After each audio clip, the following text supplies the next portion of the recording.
Tata prstić, gde si ti? Evo me, kako si ti?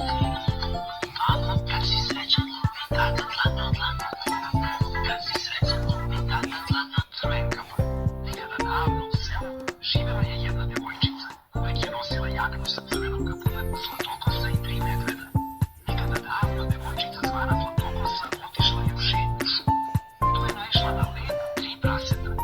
Nekada davno u blizini šume živela su 3 praseta.